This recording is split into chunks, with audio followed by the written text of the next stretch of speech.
Good morning, everyone. Good evening, good afternoon, wherever you are, and welcome to this week's Weekly Energy Boost. My name is Elisheva, and I'm here today with David, and we are talking about when to extend a helping hand, empathy in action. And this is a real timely topic, of course, because on one hand, everyone's going through something, and on the other hand, that going through something can create isolation and disconnection. And we learn from the Kabbalists that when we go through something, the purpose is never to separate us or to isolate us. It's to bring us together, to seek connection, and to find common ground. So we're going to break that down in this, I guess we're in now like the third week of the month of Virgo-ish. Second week, let's say. It starts in the middle of the week, but anyway, it doesn't really matter. The point is that one of the key characteristics, or if you and I were sitting at a cafe on the street watching people walk by, one of the ways we would identify a Virgo is their aloofness. They tend to come off as cold and insensitive or clinical and calculated. And knowing that, we also want to make sure that we're careful this month not to be distant and cold when it comes to emotion. So we'll be talking a bit about that too. Weekly Energy Boost is a 7-day spiritual weather forecast where David and I, and sometimes our guests, help us, all of us, including ourselves behind the mic, navigate the coming 7 days, looking out for what could be challenging or what opportunities and gifts might be available. And in so we share lessons and insights that can help you any week of the year, any time of your life. And again, this week is no different. On one hand, we're preparing for a very powerful month coming up, and they say, the Kabbalists say, if you prepare, you benefit. Like actually, the preparation is really more important than how you're showing up. So, I was thinking, even when people listen to our podcast, sometimes maybe they miss a couple, so they go back and they're scrolling for a topic that resonates with them. But what's really interesting, and this is a big secret about the power of consciousness. You need to know that the sessions that we do, we read from the Zohar beforehand. We're tapping into great ancient light, portals of light as we're talking. So even though we're trying to make it practical for what people are going through on a daily basis, there's a great light that's revealed in all the sessions that we do. And we aim for that. We meditate on that. And so whatever you're hearing, regardless of the topic, depending on what you're asking for from the universe and where your consciousness is, you will get the message. So you could be going through a relationship crisis, and you're looking for relationship advice, but maybe one of our podcasts talks about something totally different, like reincarnation or something around prosperity. You could get your relationship advice, your secret, your message from a prosperity session. And why is that true? Because, as Elisheva said, it's all about preparing your consciousness, your vessel. It has less to do with the actual topic of the podcast. And it's a really powerful thing because it shows us that we are in control of how we draw down messages, how we reveal secrets. We are in control.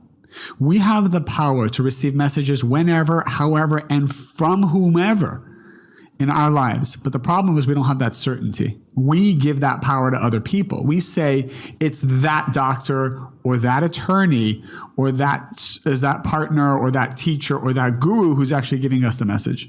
And I always share this with my students. If you could come in front of, Abraham from the Bible or Moses, you came in front of him and you asked them to give you relationship advice. If you were blocked, even Moses could not receive a message for you. Right? Nothing would be different than if the greatest sage would give you advice versus someone who is totally random with no pedigree. Because it all comes down to your consciousness, your vessel. Are you ready to receive the message? What's interesting also is that what David shared and this week's topic also focus a lot on the idea of being open. And again, when we struggle with something, we tend to close ourselves off. We recede to our cave to lick our wounds, or we have this perception that no one's going to understand me, or I'm alone in this, or I don't want to seem weak or needy or helpless. And there's a lot of research and now understanding around the idea that when we talk to one another, and this is something that comes up a lot in the work that David and I do with individuals, when someone shares with you what they're going through, it's very easy to feel sympathy, right? That's terrible. I'm so sorry. That must be so difficult. What ends up happening when you come from a sympathetic place is that there's a very subtle and unseen power divide that's created. Like you are in need, or you are struggling, and I am safe. I am not struggling. And there's almost like a looking down on the other person. Like that must be so hard for you. And the difference between sympathy and empathy, and that's something that, again, as somebody who works with individuals and couples, it's something that I feel I can never, it always has to be strengthened in me, and I always have to work on it, is to find that point of connection. I might not know what you're going through. I might not have that same situation, but if you're in pain right now, I've felt pain before, and I can relate to you from the place where I've felt pain. It reminds me of a story of a Kabbalist.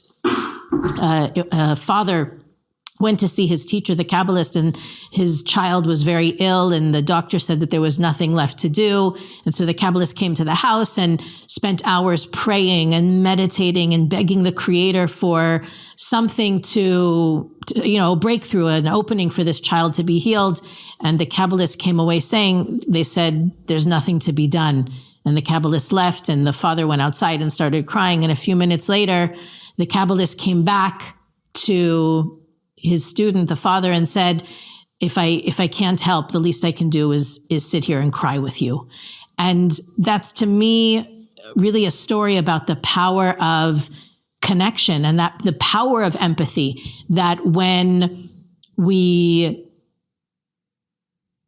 connect with one another, when we find that common thread between us, we can actually offload the other person's pain and suffering. And this becomes a theme. I don't know, David, if maybe I'm taking this on a bit of a tangent, but there's another teaching that comes up around the time of the month of Libra that we're coming to, where we have that 48-hour window of Rosh Hashanah that we're doing this preparation work for. And of course, the whole 21 first days of Libra, each one has a gift inside it.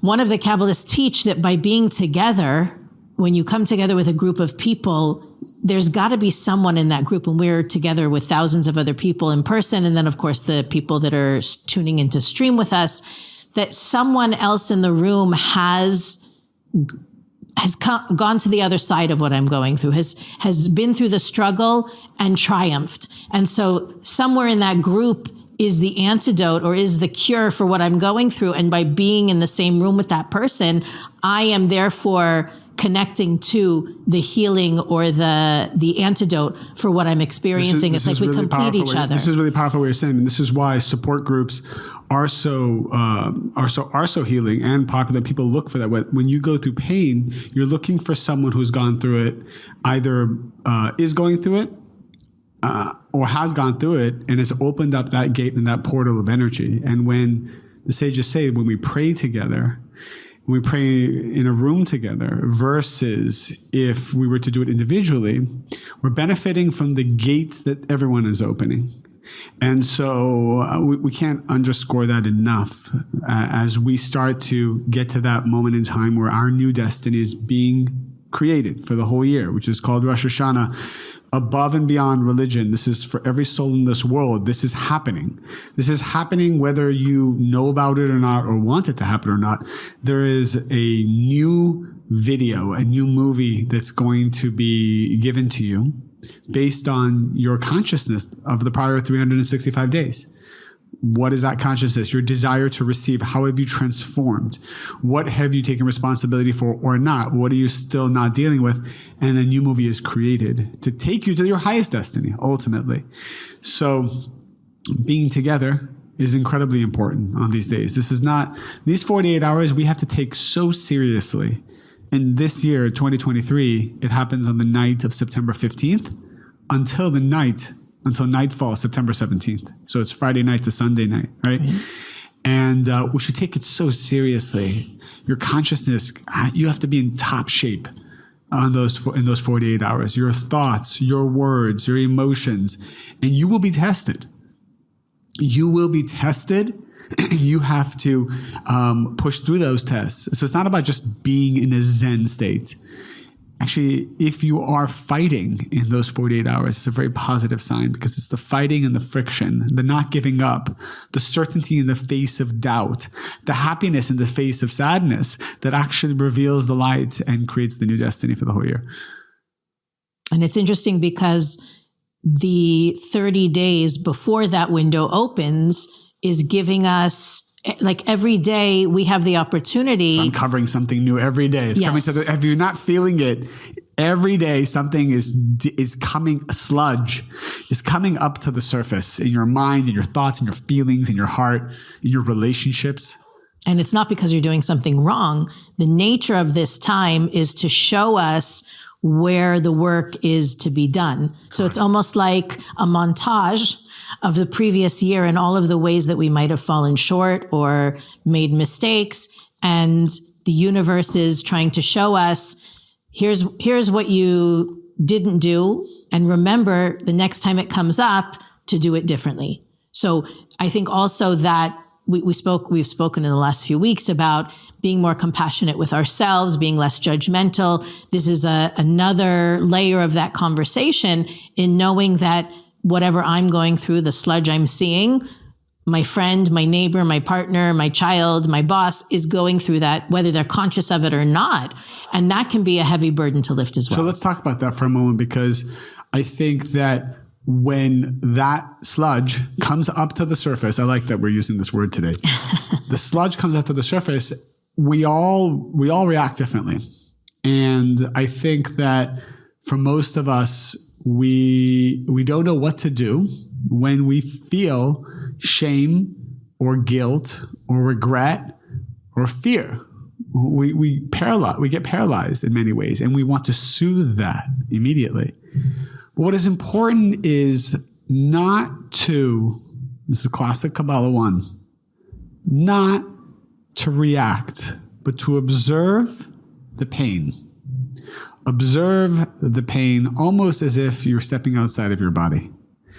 It is so common for all of us to want to get through it quickly.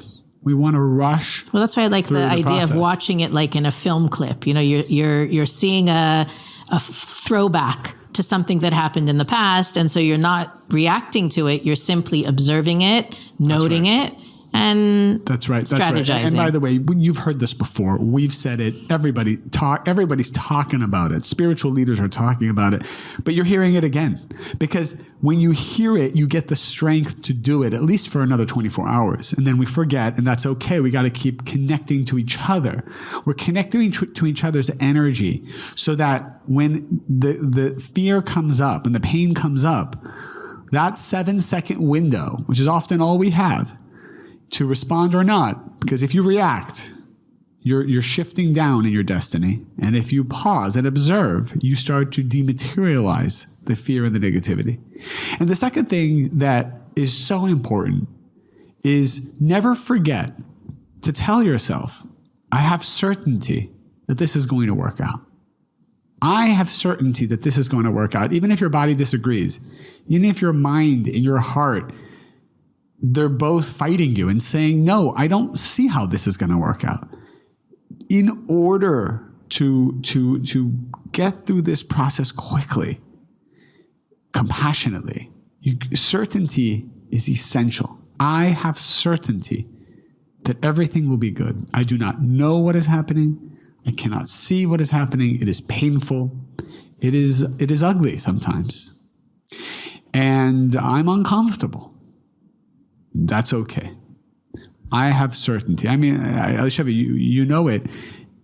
No matter what level you're at, no matter how long you've been studying this wisdom, if it's a day or a decade or several decades, that new test comes and it's brand new for you. and it's brand new for your soul, that for thousands of years, it has never passed this one test. Think about it. This one test is so unique for thousands of years and lifetimes. Your soul has never been able to pass that one test. And it's such an opportunity. And even if you fail, it's fine. It'll come back again weeks later, months later. Every year, it says in the Shana, in the year, you have the Shinui, the opportunity to change. So every year, every test comes back in some way. Thought, in desire, in reality, it comes up. It's important to accept what's happening and not fight it, accept it. I have certainty that this is good. I accept that this is happening. And as soon as you do that, you're connected to the light of the Creator. What happens after that, we don't know. And we're not here to guess or tell you what's going to happen. And whoever tells you, it's limited. But all you can do and all you have to do is connect with the light force. And you do that through pausing, through certainty and acceptance.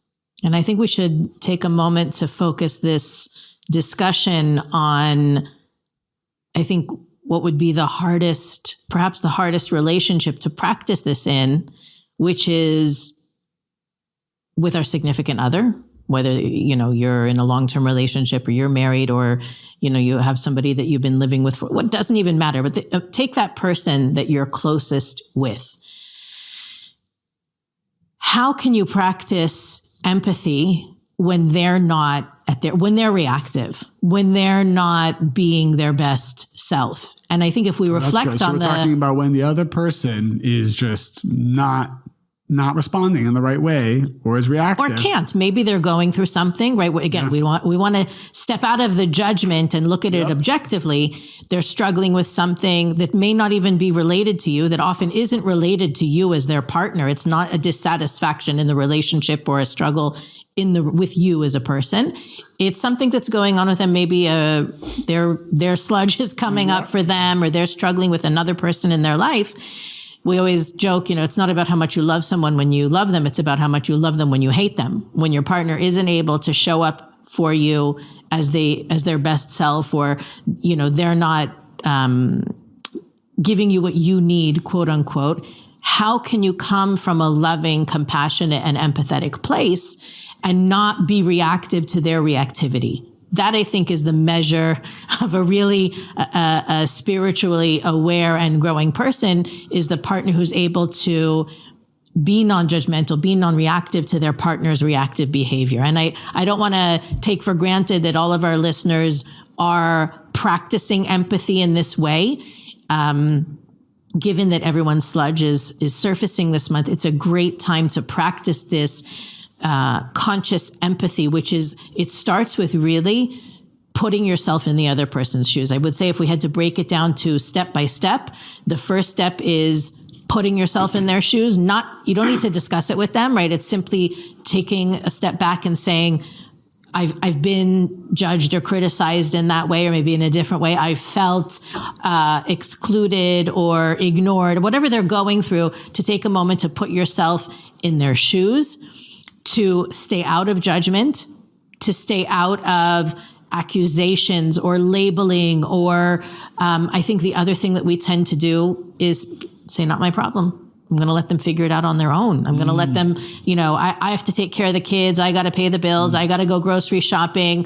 Come, let me know when you're over it. And we want to make sure that, again, maybe because our tendency is to the codependency, right? If they're not okay, I'm not okay. And the only other response is, I'm not, it's not even happening. That second step is really to stay in that observer role that we talked about before with ourselves, to do it for our partner. The third, and it's funny because this sort of parallels the tshuva process that we're all trying to work through. The transformation process. Transformation process. So the first is putting yourself in someone else's shoes. We're talking about empathy here, but we can relate it to the repentance process in a second. Putting yourself in someone else's shoes, listening without judgment, recognizing, being emotionally intelligent enough to recognize that emotion in yourself. And I think that's the reason people prefer sympathy or total disengagement, is because if I get to your level and I feel your pain, I feel pain too. And that's scary for people, and we want to avoid it. It's natural. It's human nature to avoid pain and only chase things that make us feel good. But it's in that moment of recognizing the shared emotion that we grow closer together and we remove the space that's between us. And then, of course, and this is sometimes the part that we leave out, and the fourth step in the repentance process is often the part that we leave out also, is communicating that you recognize it, that you feel it, that you're there with them, that even if you aren't in that experience right now, you know what it's like and you're there for them. And so being able to show up in that way for another person is really, it's such a high expression of the light within you. Forget about them. You're not going to heal them. You're not going to cure them. Yes, they're going through what they're going through, but being able to offload a little bit of that struggle and bring that person closer to you.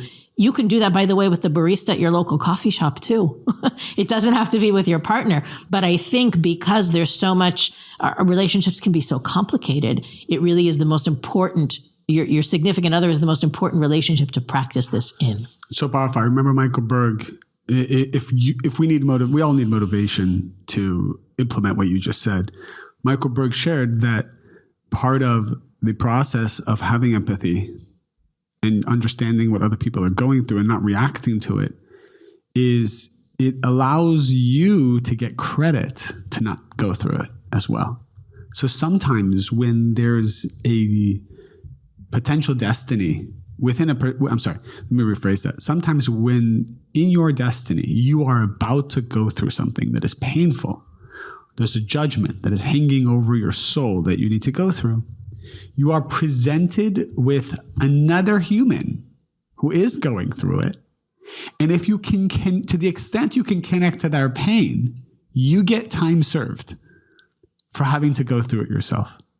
Please say that again, because that is like one of the most powerful teachings around emotion or around emotional connection. Yeah. I think that the Kabbalists give us. We can relate it to sometimes when people are in court and they are being adjudicated to go to prison or not.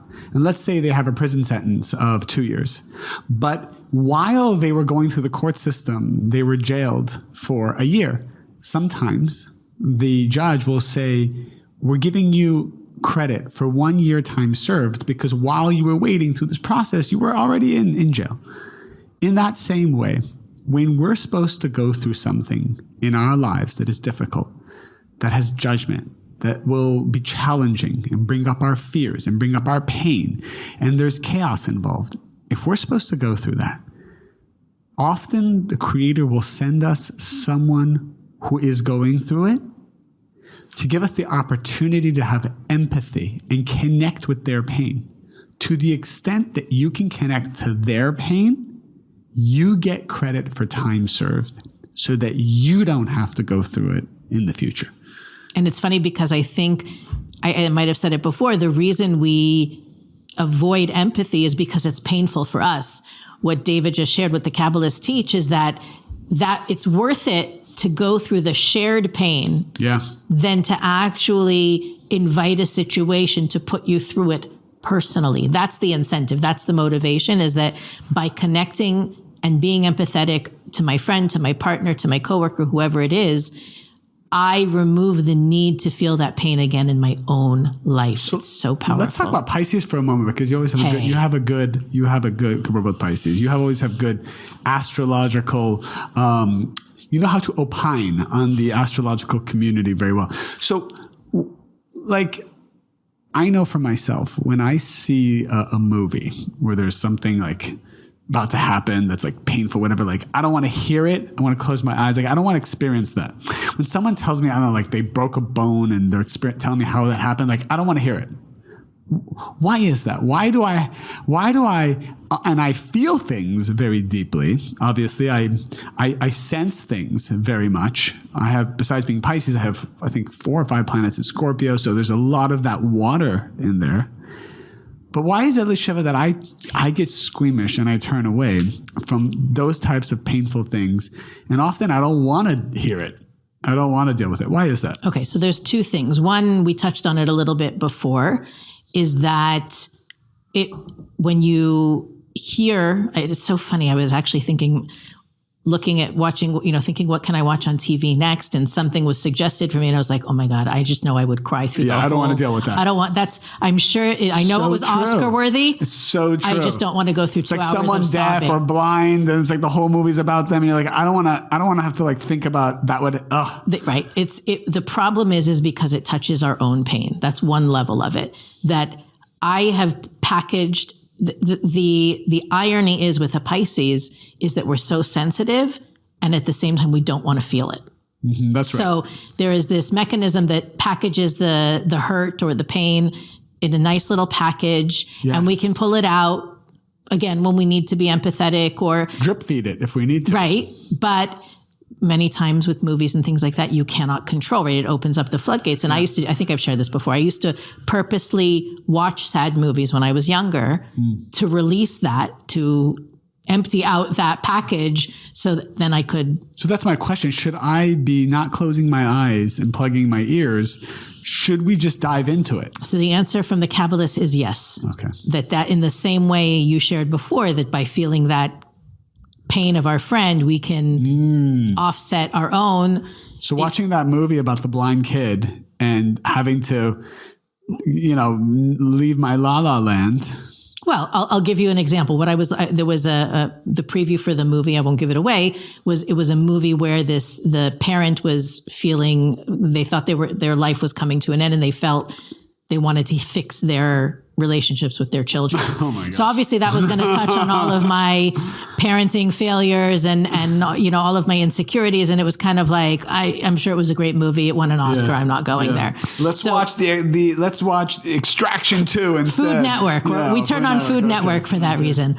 But the other thing is that the connecting or exposing or feeling that pain also reminds us, and this is for the more spiritually minded listeners, it almost feels like we're reactive.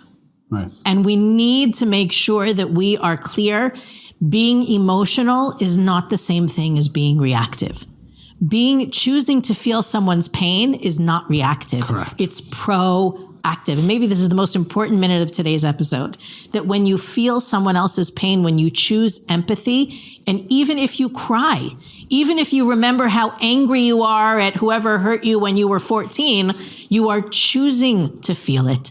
And in the moment you have made a choice, you are tapping into your soul, you are proactive, and you are releasing. You are not accumulating. And there is a big difference between accumulating negative emotion and releasing negative emotion. I love that. And the healing that can come from the crying or the sharing in that frustration or that anxiety with the other person, it's actually feeling it. What do we say? We said it a few years ago. In order to heal it, you have to feel it. And at the end of the day, that's what empathy is about, is that by feeling the other person's pain, we're not only helping them heal it, we're healing it ourselves. And the truth is, I wanted to ask you this question from the beginning and hear your perspective of it. But we can continue this next week. No, we can't. The podcast has come to an end. There's another, yes, but this is, I think, for this particular this theme week. is continuing for the whole month. Let's end it on this. Okay. The question is there ever a time not to be empathetic or compassionate? Like, is there ever a time where holding someone's hand is dangerous for us or negative for us? Ooh, that's a great cliffhanger. I'm telling you, that is the question we are going to answer on next week's podcast. And I want to just summarize, by the way, when I know we joke about it, but part of it is that we look at these podcasts as a source of energy. And we also want to learn that you don't need too much to tap into your endless light. So while we can go over this concept and that concept, and sometimes people are like, hey, could you talk for longer? What I've learned is you can download everything in 1 second. This is what our teacher, Rob Berg, used to say. In fact, he said when he wanted to learn what the news was, he would watch it for 1 second and then turn it off. And in that 1 second, he would download all of the hour of whatever's going on in the world. It's a very powerful understanding of restriction. So I want to summarize what we've talked about and then lead into the cliffhanger for next week, which is as we prepare for the most momentous 48 hours of our year, which is going to be the night of September 15th to September 17th, Friday to Sunday, Rosh Hashanah, our new destiny is being given to us. Be aware and conscious of the sludge that comes up to the surface. Don't react to it. Tell yourself, I have certainty that it's going to work out okay. And I accept the situation that it has come from the Creator. The second thing we said is, don't be afraid to feel. Don't be afraid to feel the areas that you're avoiding. You will be given situations and opportunities where you will want to turn away or shut down or close your heart or compartmentalize and push it into the future. Take the time to feel it. You only have a few weeks left before a new script is given where you might have to experience this movie all over again. And the final thing is, if someone is going through something, take the opportunity to feel what they're feeling so that you can get credit for time served and not have to go through the same thing. And also to help you heal it. That's right. That's the reason that the opportunity or the situation comes to awaken the feeling is so that we can heal it, not so that we can suffer. And I just want to make sure everybody who's listening knows that 15th to 17th of September is for 2023. If you're listening in 2024, it's a different date and we'll cross that bridge when we get there. Also, 33 seconds about what David said. These podcasts are also intended for you to be able to share it with friends and family. So if you know someone who's going through something or someone whose partner is going through something, or if you know another human being, chances are there's something in this week's episode that can help them. So share the episode, like, rate, review if you haven't. The reviews are really amazing and help us get into, reach more people as well. Weekly Energy Boost is available on all podcast platforms, YouTube, Instagram, and Facebook. You can also visit our website, weeklyenergyboost.com, to look into our archives to see what other things we think are important for our listeners to know. And of course, to click the donate button and support the production of Weekly Energy Boost. And like David said, we'll start next week by delving into when is it okay not to be empathetic and other Virgo-related and, of course, weekly energy ideas. Thanks for listening, and we'll see you next time on the Weekly Energy Boost.